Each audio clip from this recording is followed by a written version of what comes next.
So in this video, we are going to answer the November 2022, which is Science Paper 2. Alright, so without wasting time, let us start answering questions. Alright, so as you can see the first question here, which of the following best describes why factories manufacturing pesticide should be located far away from human settlement? Pesticides dash which of the following best describes why factories manufacturing pesticide should be located far away from human settlement? Pesticides dash. So this is because pesticide contaminate the environment. The answer is pesticides contaminate the environment. Then going to question 2, which of the following is not the basic unit of matter? Which of the following is not the basic unit? So there are 3 basic units of matter. I guess you know them: atoms, molecules, ions. So electrons is not the basic unit of matter. Instead is the subatomic particle. Question 3. Which of the following shows the best order of obtaining salt from the mixture of sand and salt? Which of the following shows the best order of obtaining salt from the mixture of sand and salt? So pay attention to what you have, or pay attention to what you want. You want salt at the end of the day. Sand, not sand. But how do you separate them? You can't use magnetism because none of these are magnetic. You can't use any other method. So the only way out is first start by dissolving or putting water in this mixture. What is going to happen? That salt will dissolve and form a solution while sand will remain. So now afterward, after dissolving, filter out the sand. Then of course what remains is the salt solution. So salt and water remain. So what are you going to do to remove water? Evaporation.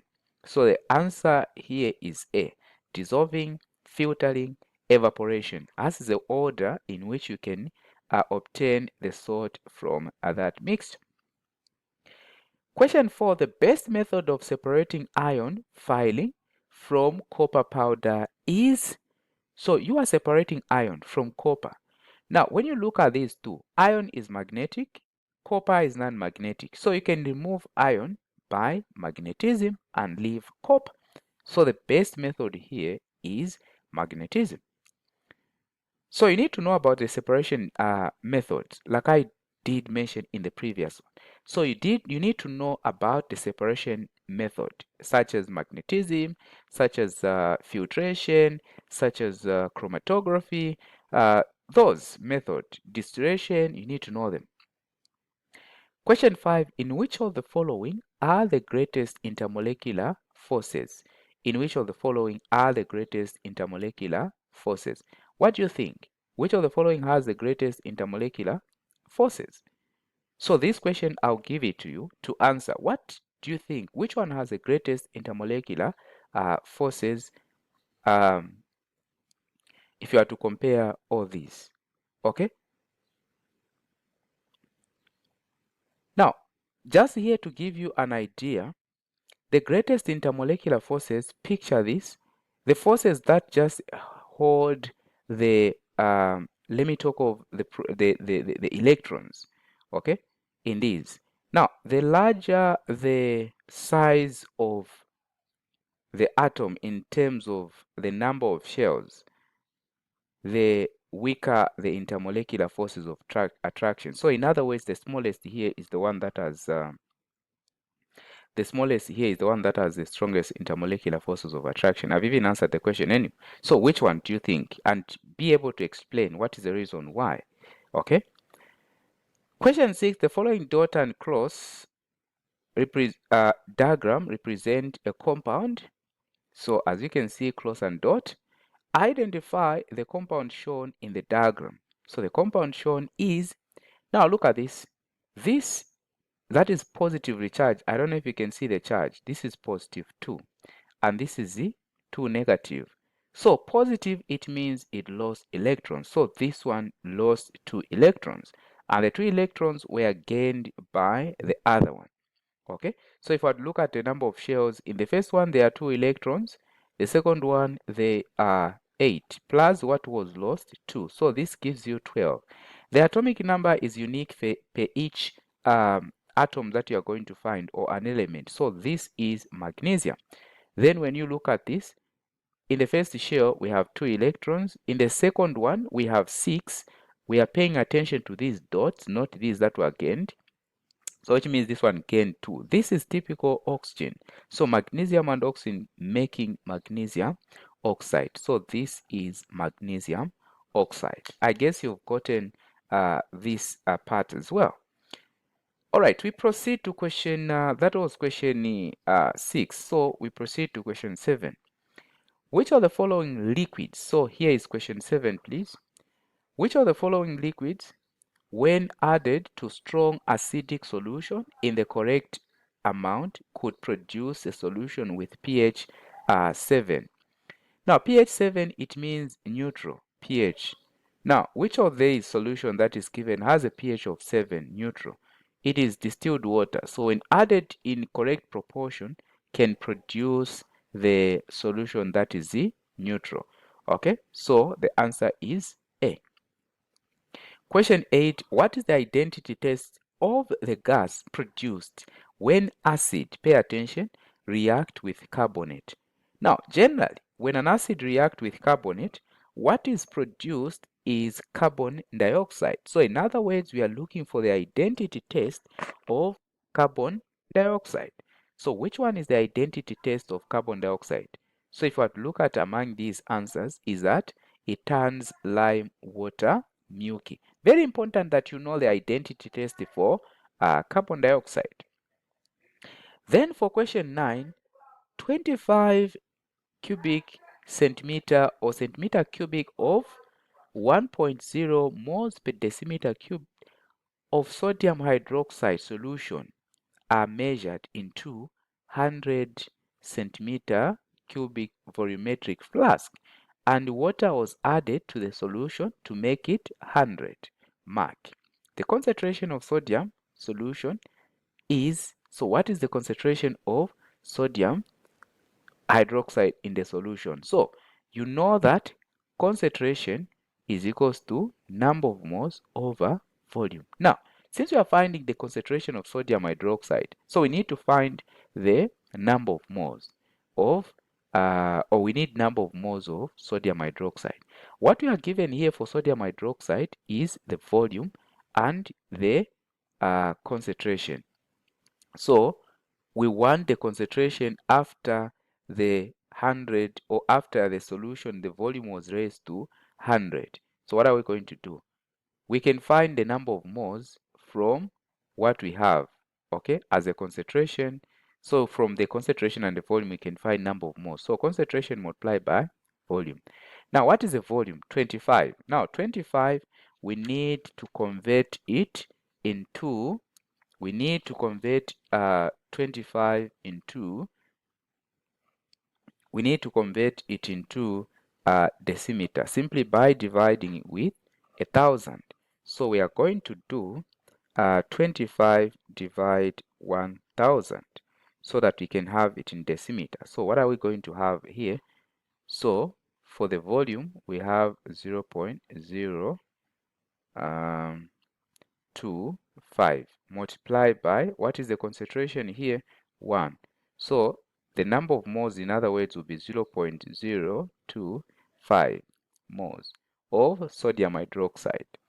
Now, it's the one that we are going to use to find the concentration. So 0.025 divide, what is the volume? So the new volume, we are saying in 100 cubic centimeter of the solution. So 100 divide 1,000. And this is going to give us 100 divide 1,000. This is going to give us 0.01. So here we are dividing with 0.0. Is 0.1? Not 0.01, 0.1. Now, what are we going to have in this case? 0.025 divide 0.1. And this is going to give us 0.25. So the answer here is 0.25 mole per decimeter cube. So the answer is A. So that is how you simply work it out. Okay. Then question 10, what mass of sodium carbonate? What mass of what? Sodium carbonate is required to make 250 cubic centimeter solution whose concentration is that? What mass of that is required to make? Okay, so how are we going to find the mass? So right on this part, in order for us to find the mass, we need first to find the number of moles. What mass of sodium carbonate is required to make this volume and that concentration?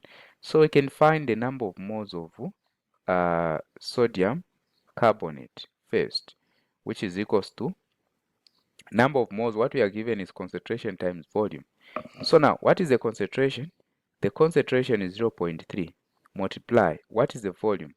So the volume given here is 250. Now, 250, we need to convert it into decimeter. So we are going to say 250 divide 1,000. What we are going to have here is 0.25. So we multiply 0.25. Now, when we multiply this, what we are going to find is the number of moles. So the number of moles of sodium carbonate is 0.075 moles. Now that we have the number of moles, we can use the formula to find the mass. Mass is equals to number of moles multiplied by molar mass. This is coming from number of moles is equals to mass over molar mass. So now the number of moles is 0.75 multiplied by what is the molar mass of sodium carbonate. So if I were to look at the sodium carbonate, the molar mass, let me just put it here. That is sodium carbonate. So we have oxygen, which is 3, which is 48. We have carbon, which is 12. This gives us 60. We have sodium, which is 2, 23 each, which gives us 46. So 60 plus 46, which gives us 106. So multiply this one by 106, and you should be able to find, so 0.075 multiplied by 106. So this is able to give you 7.95 gram. So the answer is B in this case. Okay, so question 10, the answer is B. All right, I guess up to this point you are enjoying the revision. So please do not forget to subscribe to this YouTube channel. Do not forget to invite others, and do not forget to register for online lessons. Online lessons are ongoing. So you can register, just simply contact the number 0976 402563. Let me just put it here. 0976 402563. So it's a number that you can get in touch on WhatsApp or direct call. Let us proceed.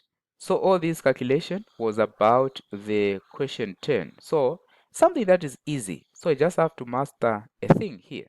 So make sure that you go through as many questions as you can. Like I said, more concept, I have a full video recorded, and also the questions, guess you've gone through. All right, let us look at question 11.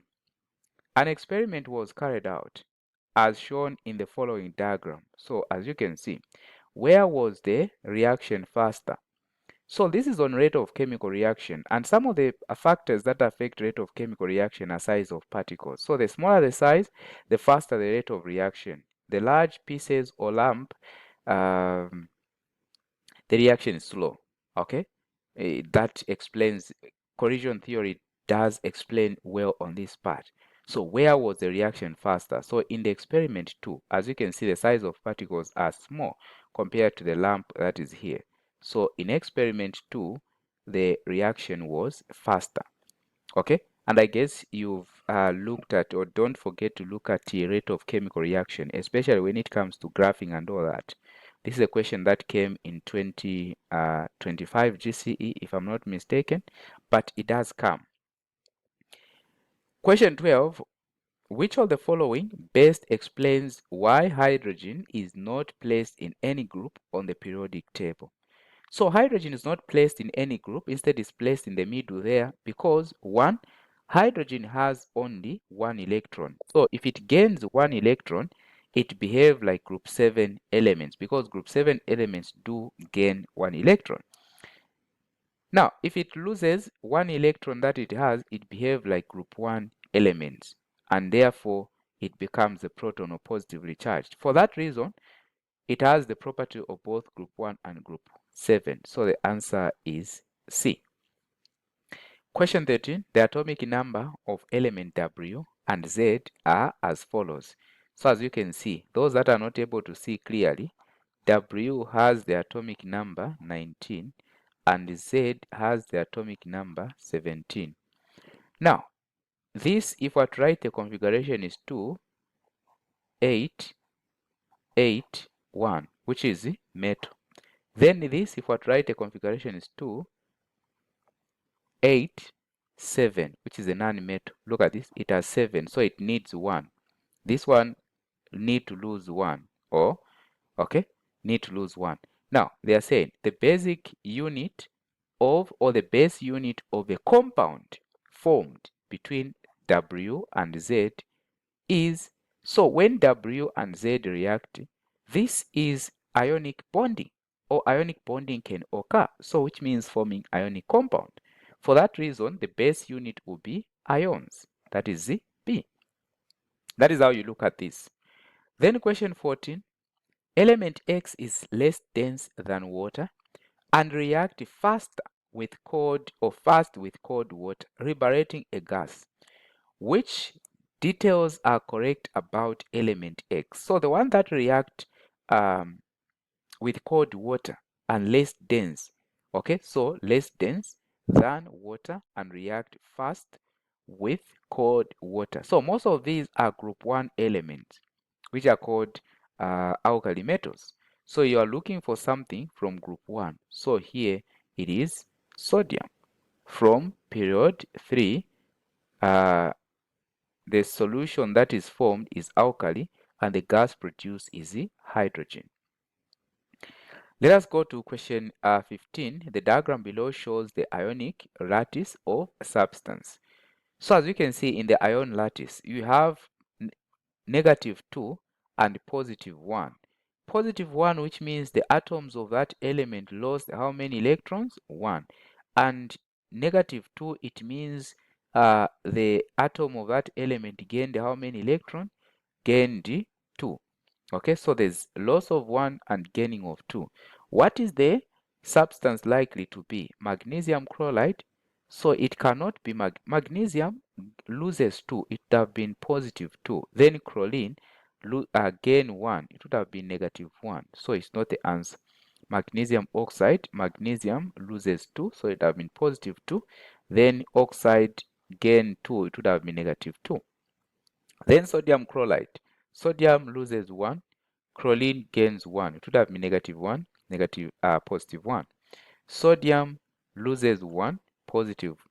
Gains, oxygen gains 2, negative. So here the answer is D. Okay, so that's how you look at that answer. Or that's how you look at this question. I guess up to this point we are together. All right. Then question 16. The flowchart shows the commercial manufacture of slaked lime.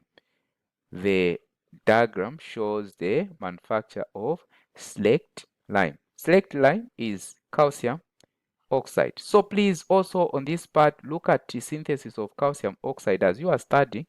Make sure that you don't miss out this part. What are the steps that are involved? Okay, so it all starts with decomposition of calcium hydroxide, calcium carbonate using heat to form calcium oxide. Then, of course, from calcium oxide to you add water to calcium oxide to form calcium hydroxide. All those processes, you need to know them. So is it really calcium oxide, the slaked lime? No, should be. This is the quick lime is the one that is calcium oxide. Then calcium hydroxide is what we call slaked lime. So make sure that just make some correction on that part. Now, what condition is J and K? So J is decomposition, which involves heating. So where is J is heat. Then here addition of water. So heat, water. So the answer is C. Which of the following shows the correct method of correction of a dry sample of each of the named gas in the table?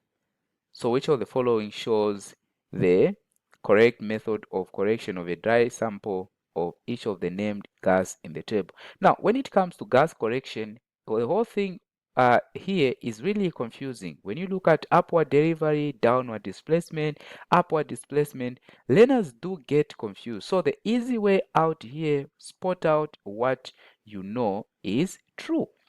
So if I look at this, ammonia cannot be corrected by displacement of water because it's soluble in water. It cannot be corrected by, so here when you look at downward delivery method, what is downward delivery? Let us look at the other one that we can know. Ammonia can be collected by upward delivery. Yes, upward delivery. Then let us look at the part for carbon dioxide. Carbon dioxide cannot be collected by upward delivery because this one is normally used for gases that are less dense than air, such as ammonia. Then displacement of water. Yes, it can be collected because it's slightly insoluble in water. Displacement of water, that is for this one. So this one is true. Downward delivery. Okay, let us go to hydrogen. So for this that we've cancelled, this one is already out. Hydrogen cannot be collected by upward delivery, so this second answer here is out as well. So we are remaining with C and D. Now, if it cannot be collected by upward also, which means this one is wrong. So therefore, the answer here is upward delivery for upward delivery for ammonia. So ammonia, upward delivery. So where there is upward delivery for ammonia, that is correct. So we have C and D. But here, since there's displacement, okay, displacement of water, displacement of water. Okay, so the answer here is C. Okay, so how easy do you make sure that you understand this? So be able to explain someone who is also in place where it is confusing to identify which method might learn something. So when you come across this question, make sure that at least you explain in detail. So up to question 18, unsaturated hydrocarbon with 6 carbon atoms. So unsaturated with 6 carbon. Unsaturated hydrocarbon with 6 carbon atom contain only 3 double bonds. So it means this is an alkene. Or I mean this is an alkene, yes. So if it has double bond, so which means this would be 6, then this one will be 12. Okay, this is the original one, double bond. This hydrocarbon is reacted with the excess hydrogen. So when it reacted with excess hydrogen, which means you add 2 hydrogens at high temperature and pressure, what formula of the resulting hydrocarbon? So you are simply adding 2 hydrogens here. So it will be C6H14. So the answer here is C. Question 19. The reaction listed O involves ethanol. So reaction O listed involves what? Ethanol. So make sure that you know the reaction that alcohol in general undergoes. So the first one, as you can see, the addition of oxygen here and resulting to, when you see COOH, just know that that is an acid. So this is oxidation. Then there's an that is an alcohol here plus the acid. That just know that that is esterification. When you add an alcohol plus an acid, what is formed is ester and water. Then here, glucose resulting to ethanol plus carbon dioxide. This is fermentation. So you are looking for the answer that has 1, oxidation, 2, esterification, then C, fermentation, which is the the D. Oxidation, esterification, fermentation. And I guess you are doing well in terms of esterification as well. Like I always emphasize, or I said in the previous one, that I have resources on that part. It's never too late. You can still go through that part and greatly benefit. Organic chemistry is one topic that you cannot afford to go in an exam without, because this one carries a large percentage of the whole exam. Okay, so far we've gone through how many questions of organic chemistry? 2 of the questions. So the third one. So on multiple choice part, 3 marks for organic chemistry. Study the following organic compounds. So we are on question 20. Why is the compound shown above able to decolorize bromine solution? So that is the identity test of alkenes. They are able to decolorize bromine solution or bromine water because of a double bond which can break and allow attachment for bromine. So has a double bond. That is the answer.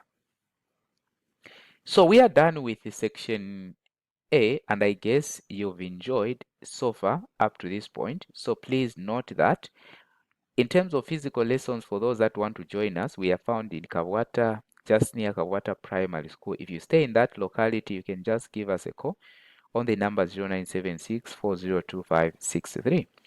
All right, we proceed to section B. So section B now, that is where I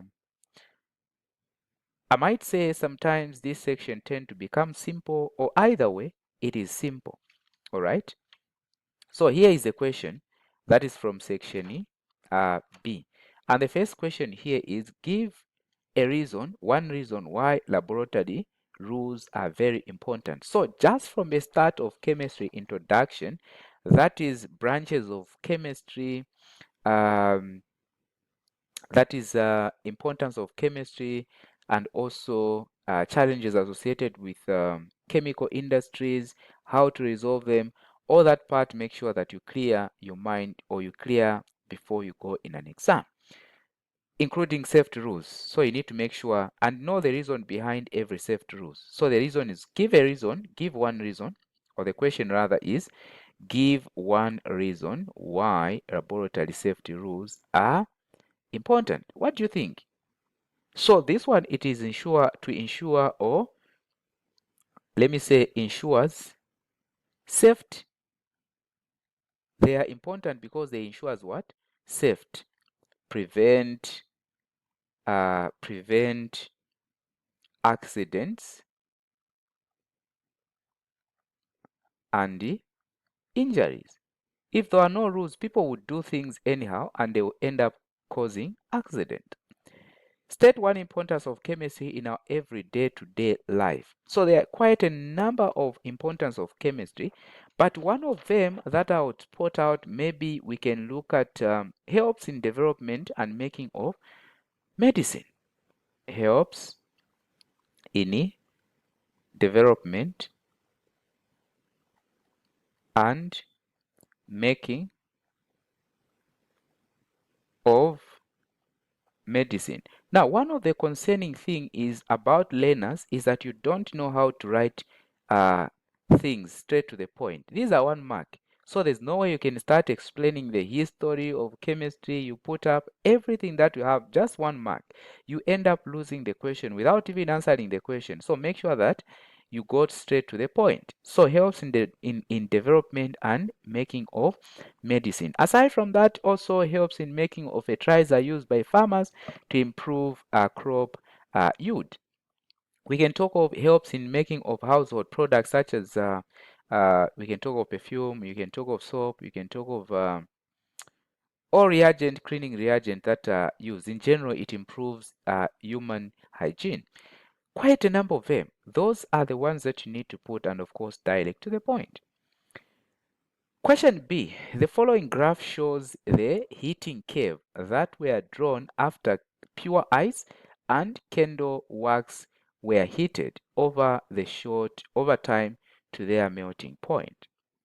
Now, identify the heating curve for candle wax and give a reason for your answer. Now, when you look at the pure ice, when you heat the pure substance, their melting or their curve is uniform. Okay, as you can see, it's a smooth curve, so it's uniform because they contain no impurity. Impurities do affect the melting point of the substance. So one of the things that you can talk of in terms of candle wax might not really be something pure. So when you heat it, the heat that you are heating, or the heat does not go to raising the temperature, but instead it goes to melting the candle wax. So in other words, what is the answer here? So curve X is for the candle wax. And what is the reason? Okay, so we can talk of candle wax contains some impurities, and hence its curve is not uniform. Okay, or we can say the candle wax absorb heat and its temperature only changes. We can say candle wax absorb heat and its temperature only changes after it has melted a pure substance. Okay, so we go to this question here. Down here, give one effect of impurities on melting and boiling point of pure substances. So we can say impurities lowers the melting point. So impurities do lower the melting point, but it increases the boiling point. So it lowers the melting point but increases the boiling point. Okay, so let us see the second question. So B2, study the following flowchart and answer the question that follows. Okay, so you can see liquid P plus liquid Q mixture. So mixture X, no distinct layer seen between P and Q. No distinct layer, which means these mix completely. These mixed completely. They form the homogeneous solution. Okay, then we have separation techniques where we can separate P and Q. Now the question is, what are liquids P and Q in the mixture X? So what are liquid P and Q? What are liquid P and Q in the mixture X called? So the liquids that mix completely are called miscible liquids. So these are miscible liquids. Then what is the separation technique T? Give the criteria used to separate the mixture.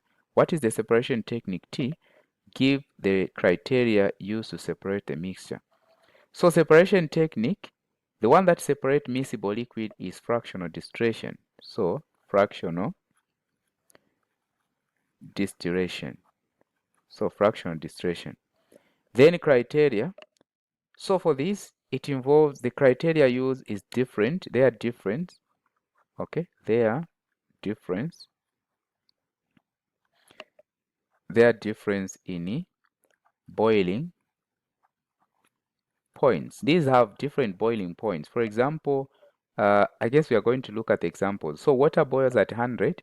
Then, of course, the other one, which is ethanol, boils at 78. Deduce the names of liquid P and Q. So we can say P is ethanol or alcohol. So ethanol. Then the other one is water. Okay, this one boils at 78 degree.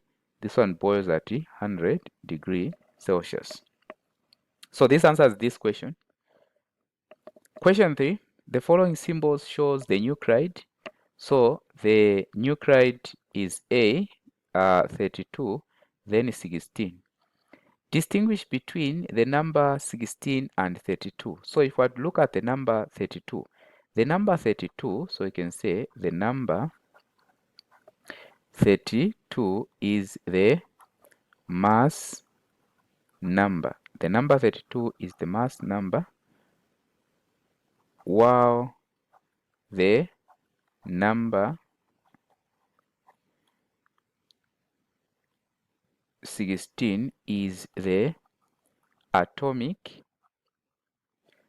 number, which is the number of protons in the nucleus of an atom, which is the total number of protons in the nucleus of an atom. And this is the unique number that is different to each and every atom, unless they're isotopes.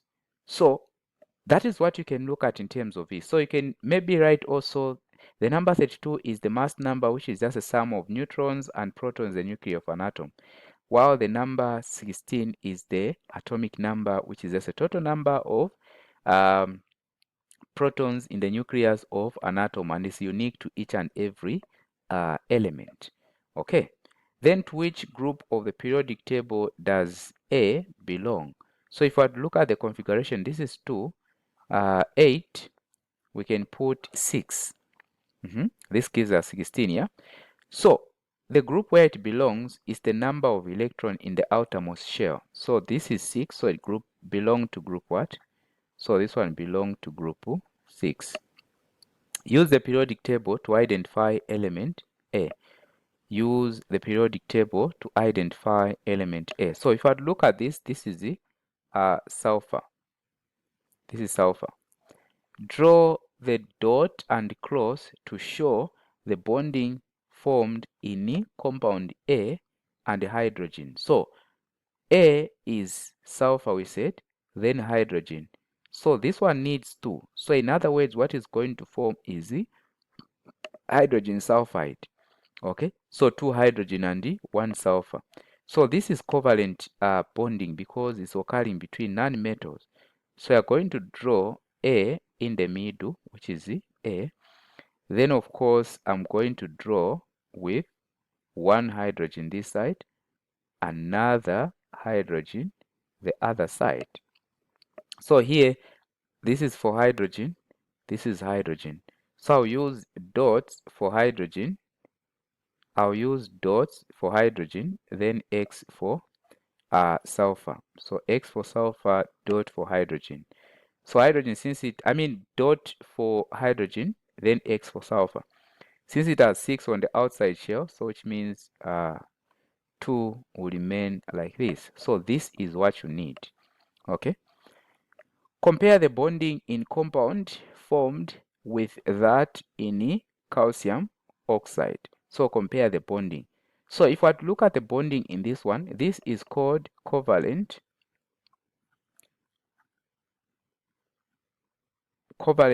bonding. Then the one in calcium oxide is ionic bonding. So in other words, you are comparing ionic bonding and covalent bonding. So be able to do that.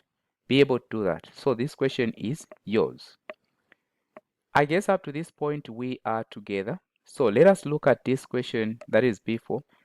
Salts are important substances that have many uses. So just from the comment section, I was able to pick a question of someone asking about salt preparation.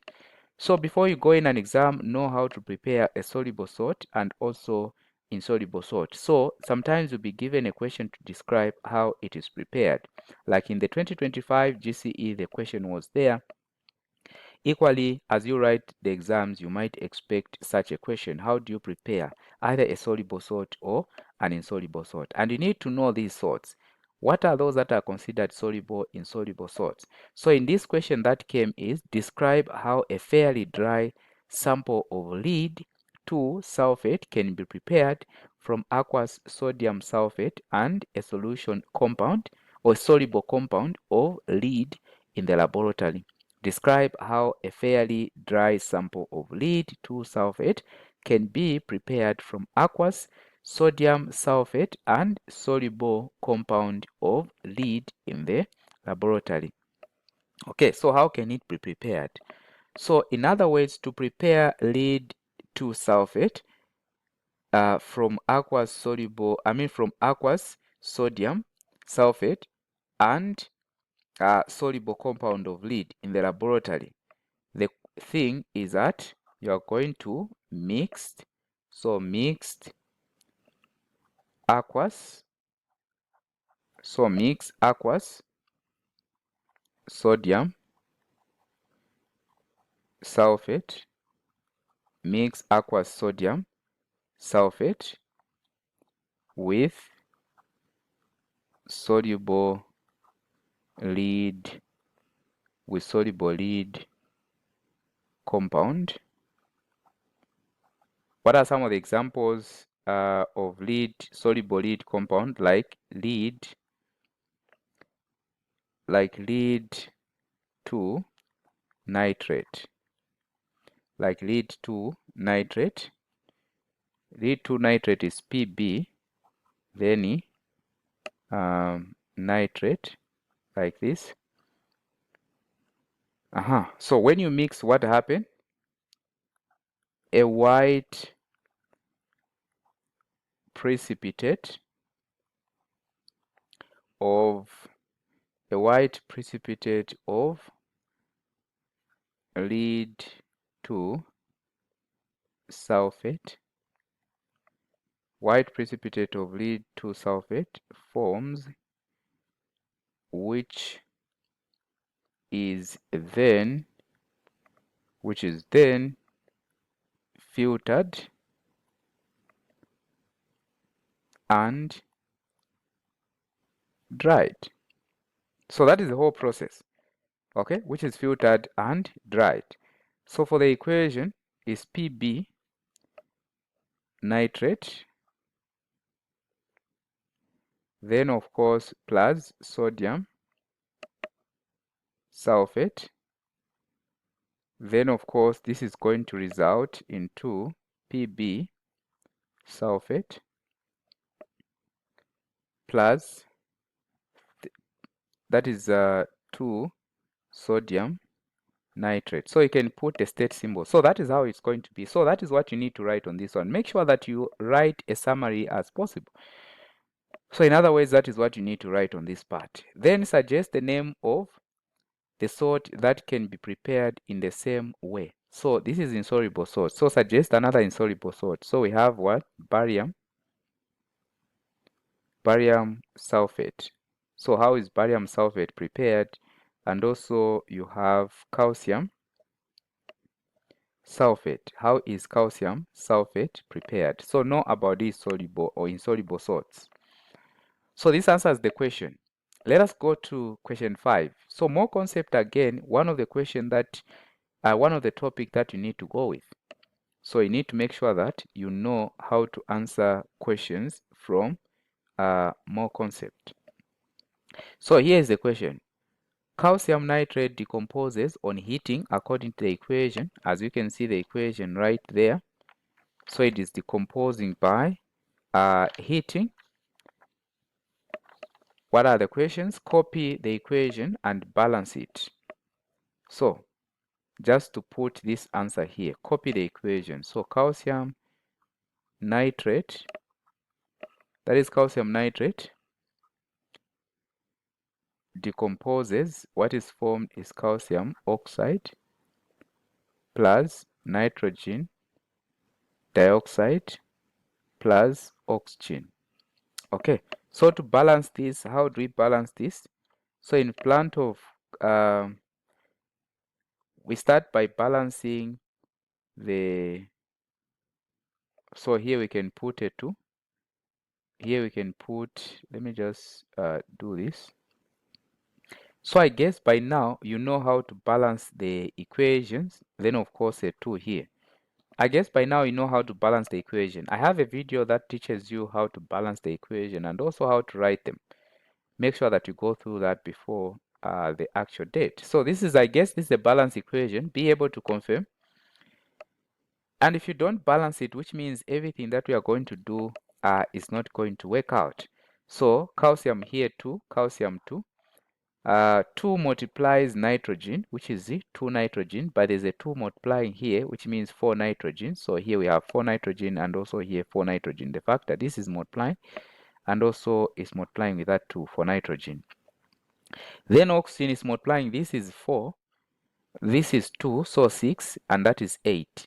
So this is multiplying oxygen, which is 6, then multiply 2, which is 12.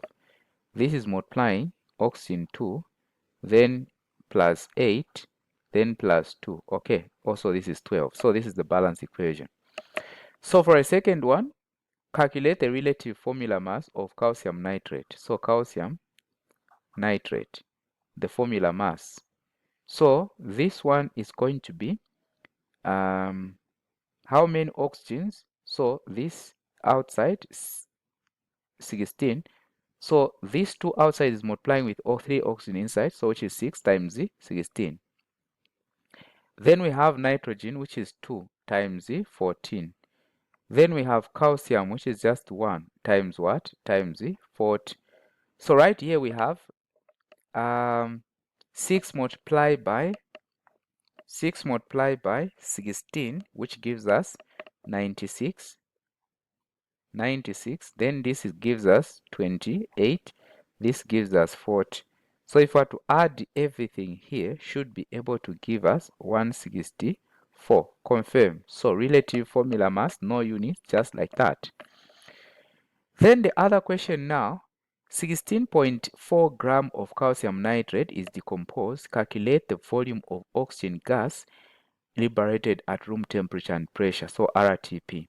Now, how do you handle these questions? So you're always going to have the ratio that is there, or that you are going to formulate. I can calculate it from here, see. So we are told 16.4 gram of calcium nitrate. So calcium nitrate. From the balanced equation, calcium nitrate, in front there's a 2. Then we are forming a ratio with the oxygen. So oxygen is just in front here, there's just 1. So they are saying 16.4 gram of calcium nitrate is decomposed. Calculate the volume of a gas. So we are finding the volume of a gas. Now to find the volume of a gas, which means volume of hydrogen, volume of oxygen, the only formula that we can use is number of moles is equals to volume over Vm, since the condition is given. To find the volume, therefore, is going to be number of moles multiplied by the Vm. So the condition is RTP. Vm we already have is 24 decimeter cube per mole, or 24,000. So the only thing that we need to know is number of moles. So we need number of moles of oxygen. Now the way we find the number of moles, we are going to use mole to mole. So 2 moles of calcium nitrate decompose to form 1 mole of oxygen.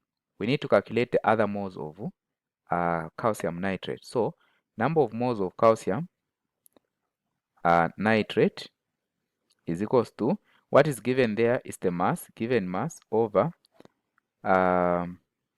its molar mass. Let me just calculate it from here. Number of moles is equals to mass over molar mass. What is the mass? 16.4 gram. What is this molar mass? 164 gram per mole.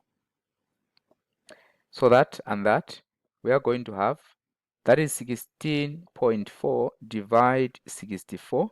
164 should be able to give us 0.1, okay, more. So 0.1 more of 0.1 more of calcium nitrate.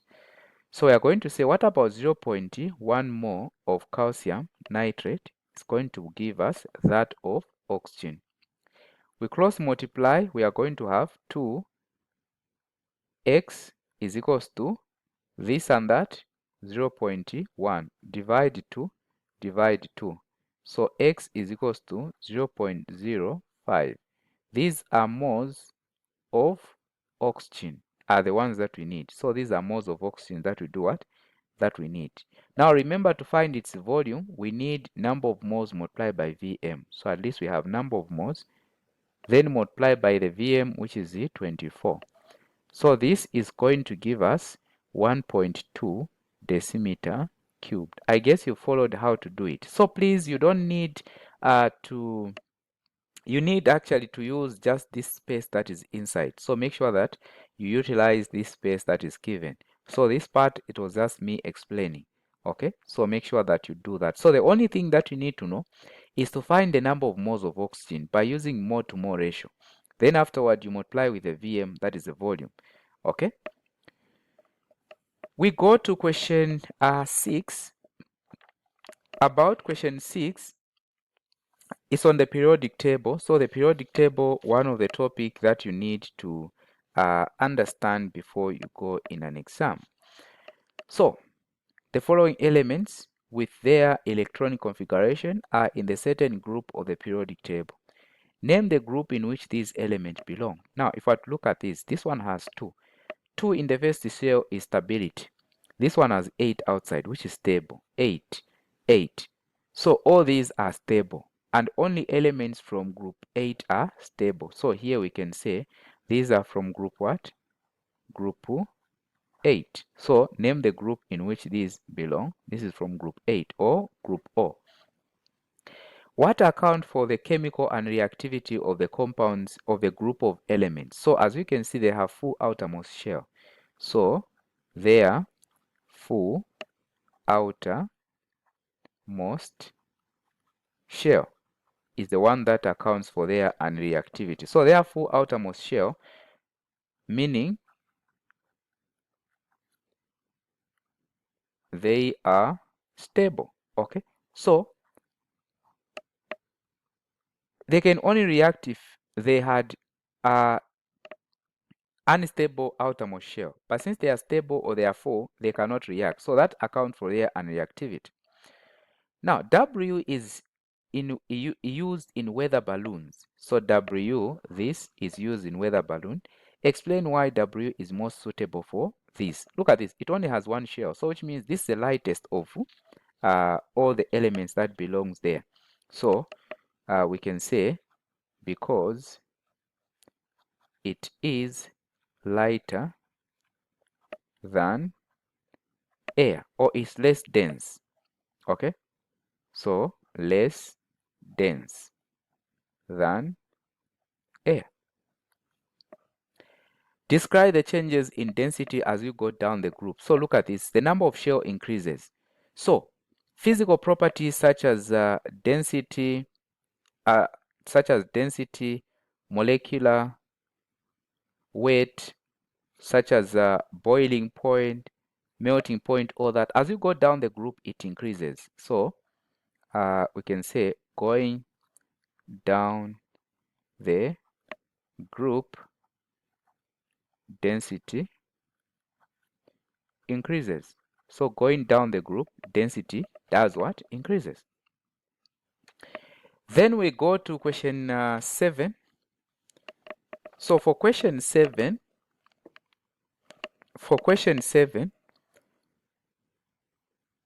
many carbonate decomposes to form the metal oxide and carbon dioxide. Shows table 7.1 shows the mass of carbonate before and after heating. Okay, write the balanced chemical equation for the decomposition of zinc carbonate. So zinc carbonate is like this. Carbonate has a valence of 2 and zinc has a valence of 2. So this is the zinc carbonate. Then when it decomposes, which means heat is applied, it turns into zinc oxide, which is still a solid, plus carbon dioxide. So carbon dioxide is produced in this case, which is a gas. So if I look at this, zinc 1, oxygen 3, oxygen 3, carbon 1, carbon 1. So this is balanced. Which carbonate is the most thermally stable? Give a reason. Now, when it comes to carbonate, the most stable one is that of the most reactive metals here. So which one is most reactive? So potassium is the most reactive. So the most reactive one, the most stable here is potassium. That is potassium carbonate. I guess you've gotten what I've said. So the most stable carbonate here is that of the most reactive element. And in this case, the most reactive is potassium. So it's potassium carbonate. Okay, it's the one that is thermally stable, which means cannot easily be decomposed. Give a reason why. because it is a carbonate of most reactive element or metal. Okay. Calcium oxide is produced on a large scale by heating calcium carbonate in kiln.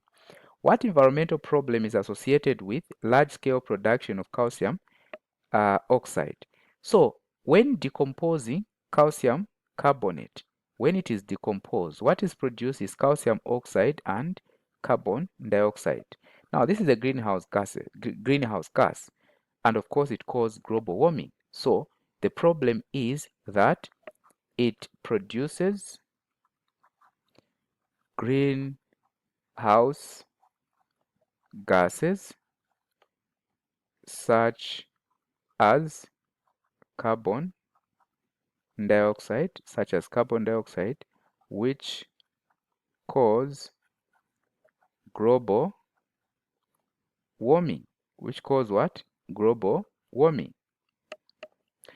Select the carbonate which on heating produces compound which is used as refractory material. So what do you think is the answer to this question, and what is a refractory material? So as you go through, make sure that you research on this one and make sure that you provide the answer. Indicate the question number and of course the question that you're answering so that every one of us can learn from you. Question 8, I don't know if you're able to see this, and I guess you are able to. So three gases A, B, C have properties shown. So it's about the gas correction. So one, gas A, in terms of density, is more denser than air. In terms of solubility in water, is soluble. Appearance is colorless. So all the gases, you expect them to be colorless. I mean these that we find in air. B, less dense than air, soluble, colorless. C, more dense than air, insoluble, colorless. So they are saying, what apparatus X, Y, or Z is more suitable to collect gas A? So gas A is more denser than air and soluble in water. So cannot be collected over water. So this cannot be used. But take note, is more denser than air.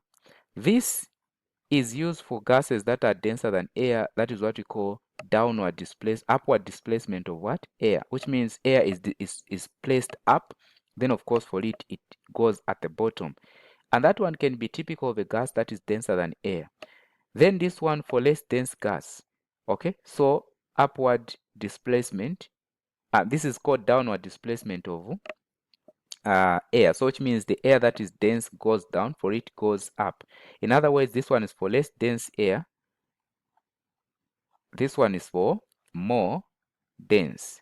Okay, so A, if you look at A, is more dense than air. So it can be collected using X. Then this one B, which is less dense than air, then soluble in water. So also cannot be collected over water, but it can be collected with Y. Gas C can be collected using apparatus Z. Gas C, if you look at it, is more denser than air but insoluble. So this one can be collected over water. Okay? So you're saying gas C can be collected using apparatus Z? Yes. State the reason why apparatus Z is more suitable than Y to collect gas C. Now, gas C is more dense than air and insoluble. Why can't it be collected by Y? If you look at Y, is for gases that are less dense than air and of course soluble in water. So I'll put the answer here. That is for B. So explain why, state why apparatus Z is more suitable. So we can say apparatus Z is more suitable to correct gas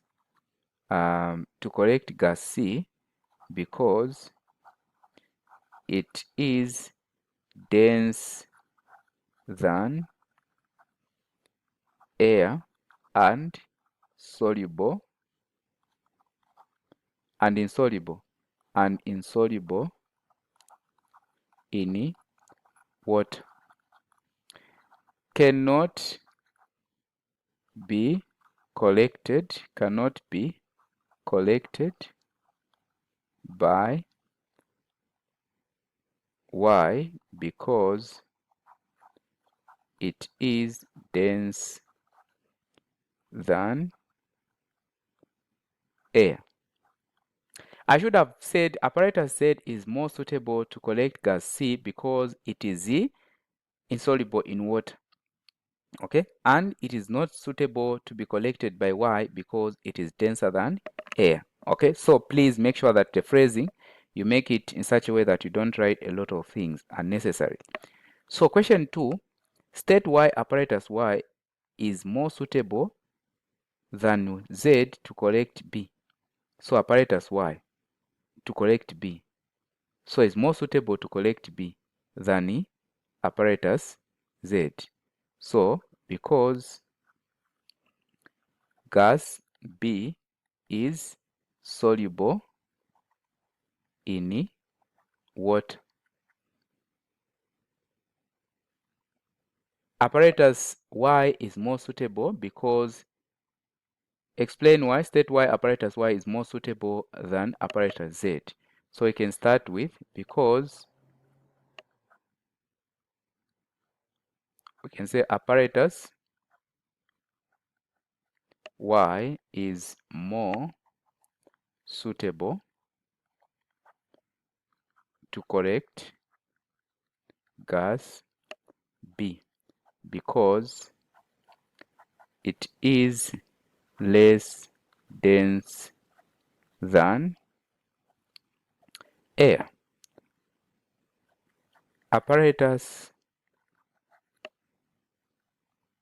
Z is not suitable because gas B is soluble in what? I guess I've answered the question here. State why apparatus Y is more suitable than apparatus Z to collect gas B. So because it is less dense than air, then of course soluble in water. Then suggest the name of a gas that could be collected using apparatus X. So the name of the gas that can be used to separate this, used to, that can be collected by X, the one that is denser than air. So we can talk of carbon dioxide. But the one that can be collected by Y is ammonia. Okay, so ammonia is the one that can be collected by Y. Then here, carbon dioxide, also we can talk of oxygen can be collected by this method. Okay, I guess you've benefited something here. Then B9, the following diagram shows some of the reaction of ethanol. So this is organic chemistry. So far we've done 3 questions on organic chemistry, and this one is 6. So plus 6 gives us 9 so far on organic chemistry. The reason why you don't have to miss out this topic. So let us look at this one. Draw the structure formula of ethene. So ethene is the simplest alkene, and it has 2 carbon. Okay, and at least you know that between the carbons there should be a double bond. So that is ethene. Okay, then give the name for solution P. So this is ethanol. The center of reaction is ethanol. As you can see, going this side, that is oxidation. It's even written oxidation. Now, when alcohol is oxidized, what is formed is an acid. And what is the name of the acid? Since we are looking at ethanol, that is going to be ethanoic acid. I guess you know that. Then Q, from ethanol, process Q to ethene. So where alcohol is converted to ethene, this is called dehydration, removal of water. Remember, reaction of the alkenes, when you add water, result into alcohol. When you remove water, go back to alkene. Okay, then of course we have this, we have plus water, then gas. Complete combustion. Okay, this one, there's complete combustion. So gas and water. So Gas R is carbon dioxide. That's a gas R. If it was incomplete, that was going to be carbon monoxide. Write the balanced chemical equation for the complete combustion of ethanol. So ethanol is this. Then, or combustion, we add oxygen. What is formed is carbon dioxide plus H2O. So how do you balance this one? So to balance this one, you simply add the 3 right here. You add the 2 right there, and of course the 3 in front of water. So that's the balanced equation. Confirm. Okay, so that answers the question B9. And now we go to section C. I guess you've enjoyed the whole of this part up to this point. Do not forget to subscribe. Do not forget to register for online lessons. Okay, let us look at this question now. Question C. In an experiment, so under on questions section C, by now you know that you pick 2 questions. So choose 2 questions from this section. Now this time around you're answering the same booklet, so no separate answer booklet. So very important to know those changes. So name the suitable indicator used in the experiment. Look at this. In an experiment to find the concentration of a solution of sodium hydroxide, 0.1 molar of hydrochloric acid was run from the bullet into the conical flask containing 25 cubic centimeter of aqueous sodium hydroxide until neutralization took place. 20 cubic centimeter of the volume was required. Name the suitable indicator in this experiment. So when you are doing titration, the suitable indicator that you use is what you call phenolphthalein. Phenolphthalein. Now, how does this indicator work? So this is initially pink. In the basic solution, where there's a base, it is the purple. Then in acid, it turns colorless. Okay, so these color changes. So now you put it in the solution in the bullet. You put it in the solution in the conical flask, which is the base. So it is initially pink or purple. Then, of course, when you run the acid, the end point, it shows the colorless solution. So name the indicator suitable for this experiment is phenolphthalein. Describe the color change that would happen or that would be observed when neutralization occur for the indicator you have mentioned. So the change of phenolphthalein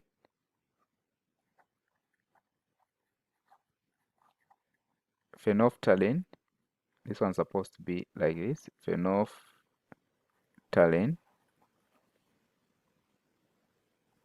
would be from purple to colorless.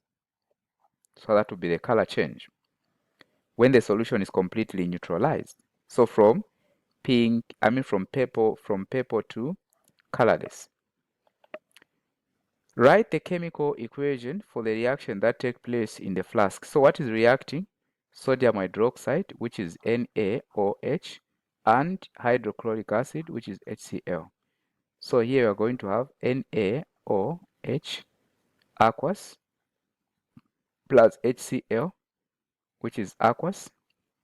This is going to result into sodium chloride, which is aqueous, then plus water. This is a neutralization reaction, which is the liquid. So this is balanced already, if I'm not mistaken. Yeah. How many moles of hydrochloric acid were used in the experiment? So how many moles? Now, how do you find the moles? They are saying the concentration of hydrochloric acid was 0.01. So we are answering this question, how many moles? Okay. So how many moles? So number of moles is equals to concentration multiplied by volume. So we are using concentration and the volume. What was the concentration? 0.1 multiplied by what was the volume of acid used? 20 cubic of acid was required. So that was used. So 20, we need to divide it by 1,000 to convert into decimeter. And this is going to give us 0.02. Is it 0.02? Yeah, we are going to have 0.02. So 0.02. And what are we going to have here? We are going to have 0.002 moles of HCl was required. Using the equation, calculate the number of moles of sodium hydroxide. So using the equation, number of moles of sodium hydroxide, number of moles of sodium hydroxide. So you're saying using the equation. So which means this, if this was complete neutralization, it means we are going to form a ratio of sodium hydroxide to HCl. Okay? So now in this case, this is a 1-to-1 ratio, which means the number of moles of sodium hydroxide is equal to the number of hydrochloric acid. So you can say 1 mole of sodium hydroxide reacted with 1 mole of HCl. What about 0.002 moles of HCl X?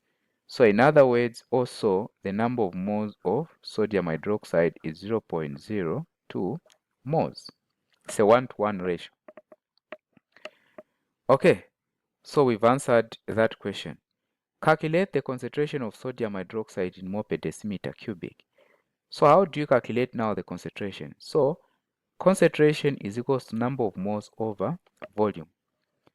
So the number of moles we already have is 0.002 mole. Then now we just need the volume. Look at this. If you are to look at it very well, you are going to look at bullet. So in an experiment to find out the concentration of solution of sodium hydroxide, 0.1 molar of, that is concentration of hydrochloric acid, was run from the bullet in the conical flask containing 25 cubic of aqueous sodium hydroxide. So the volume for sodium hydroxide was actually 25. We just convert this into decimeter and it's going to give us 0. What is it going to give us? It's going to give us 0.025. Is it? Let me just confirm. So 25 divide 1,000. So this is going to give us 0.025, yes? So here we are going to divide 0.025. And if we are to do so, this one now, you should be able to find, what are you able to find? Should be able to find 0.08 mole per, that is mole per decimeter cubic. So that is what I'm finding. Okay. So that is that answers the question.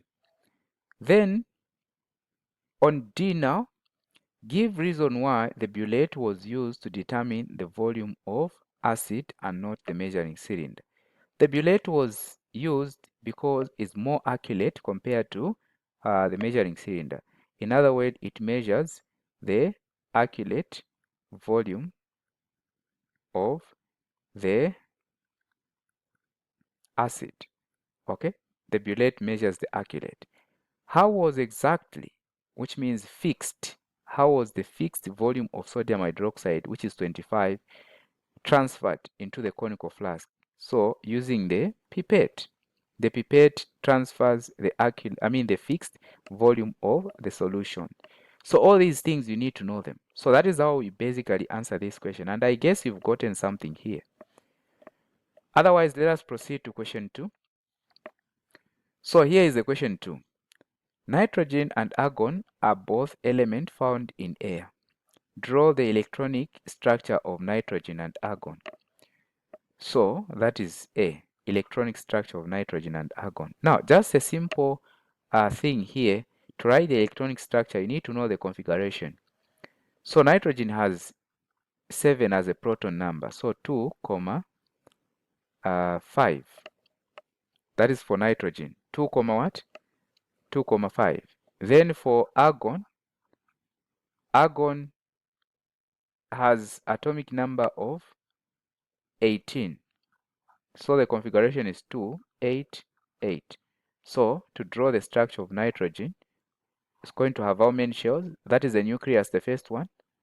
So 2 shells.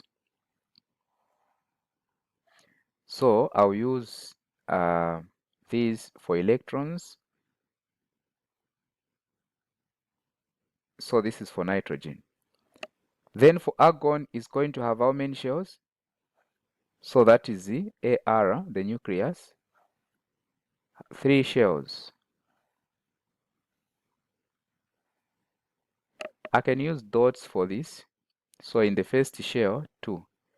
The second shell,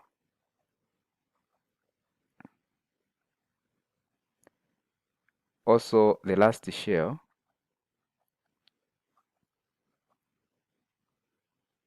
Okay, so that is how you can draw this. Then, with reference to the electronic structure, explain why nitrogen and argon are found in period 2 and 3. So what determines the period of an element, or where an element is found? It's its number of shells. So 1, the electronic, why nitrogen is found in period 2? Because nitrogen has 2 shells.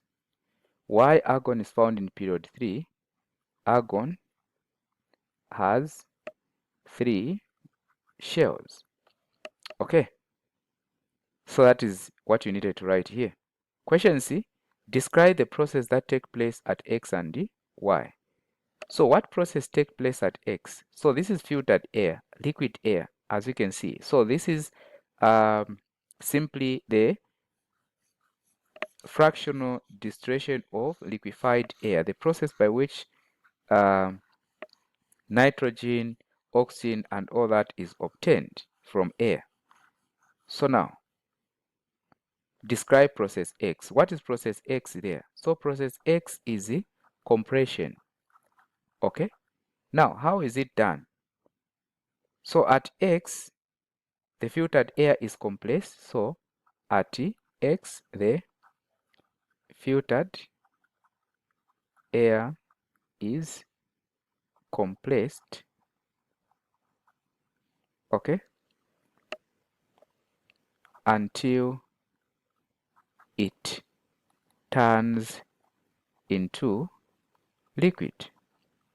That is what is happening at X. And that is what we call liquefaction. At Y, the liquid air is heated gradually. And separated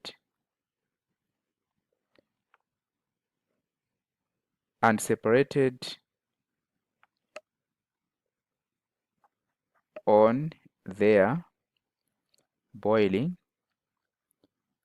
points. So they have different boiling points. So it's heated gradually and separated on their boiling points. For example, nitrogen at negative 196 degrees Celsius, argon at negative 186.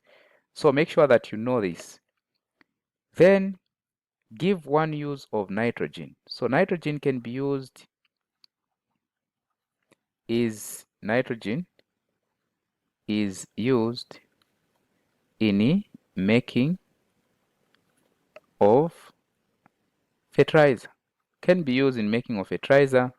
Nitrogen can be used as in making of ammonia, and etc., etc. Quite a number of uses of nitrogen. Argon is a liquid at 188 degrees Celsius, or negative 188 degrees Celsius. In what state will argon be at 5 degrees? So at 5 degrees, you expect this one to be in gas form because there's just a large margin between its boiling point and the 5 degrees. Now, they are saying draw the diagram to show how the atoms of argon arranged at T. So you're going to draw the structure of the arrangement of particles in gas. So that is the diagram. Okay, I guess you've followed up to this point. So this is one of the part that you need to prepare that as you go in an exam. Make sure that you go through the notes. Finally, the last question on organic chemistry. So this one is 10 marks. So far, we said the first question had 3 marks. I guess that the other one would add 6. Then we have 10. So if you were to add, you find that 19 marks all from organic chemistry. So this topic really, you need to know it. Now, the question is, ethanol is produced of many fermentation reactions. The molecular formula of ethanol is this one. Draw the displayed structure of ethanol. So how many carbons? 2 carbons with 1 OH. Then hydrogen, 5 of them. So like this, this is the structure of ethanol. With the ethanol, when ethanol is heated with potassium dichromate, it is converted to ethanoic acid. What type of reaction is this? So the conversion of alcohol into acid is called oxidation. So this is oxidation reaction. Give one safety rules to observe when handling ethanoic acid. This is an acid, so you need to protect your hands and also your eyes. So wear protective gloves and goggles when handling ethanoic acid, okay, to protect your hands. Also, when carrying out the experiment, it has to be done in the fume mode, okay. Ethanoic acid, that is C, react with ethanol in the presence of a catalyst to produce a new substance. So ethanoic acid react with, so this is the reaction of alcohol and an acid. What is produced is an ester, and that is called esterification. Give the name and deduce the formula for the new substance. So when this react, what is formed is an ester, and the formula of the ester, which is ethyl, deduce, what is this? Give the name and deduce the formula. So it is not an ester, but the fact that it's reacting with ethanoic acid and ethanol, the first part of the name of this is going to come from alcohol, which is ethyl. Then this one become ethanoate. I guess you know how to name these. So it was going to be ethyl ethanoate. And the formula is CH3 CH2 COO CH3. This is from ethanol, that is from ethanoic acid. Ethanoic acid is a weak acid. It can react with metals such as sodium and magnesium to liberate hydrogen. Compare the rate of reaction of ethanoic acid with that of a sodium. So if you were to look at this, you are going to reason in terms of their reactivity. So sodium is more reactive than magnesium. So expect the rate of reaction to be faster where sodium is involved. So the rate of reaction will be faster with sodium compared to magnesium because sodium is more reactive, okay, is higher there in the reactivity series.